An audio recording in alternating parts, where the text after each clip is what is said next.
La gare SNCF de Dijon, c'est 5 800 000 voyageurs par an et 16 000 par jour. Si vous comptez prendre le train les 5 et 6 décembre prochains, ça s'annonce compliqué. Regardez, quand vous souhaitez réserver aujourd'hui, eh bien, ces réservations, elles sont bloquées directement sur le site de la SNCF. Alors, quelles sont les alternatives? Vous avez des cars qui seront affrétés par la SNCF, 200 ces journées-là, et puis vous avez aussi les services de bus dédiés.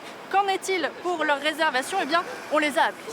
Très concrètement, on constate 70% de demandes en plus pour des départs entre le 5 et le 8 décembre. Pour la période d'après, donc du 12 au 15 décembre, on ne sait pas du tout s'il y aura une grève ou pas, mais on voit déjà aussi une hausse qui est moins nette, mais une hausse certaine quand même de l'ordre de 30% à peu près de demandes en plus. On va rajouter 10% d'offres en plus. Donc c'est des sièges, c'est des milliers de sièges supplémentaires par jour.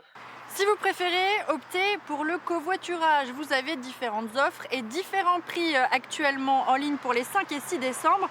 Par exemple, si vous voulez faire un trajet Dijon-Paris, vous passez aisément de 8 € à 24 € pour les tarifs les plus élevés. Et sinon, il vous reste toujours l'option de la location de voiture.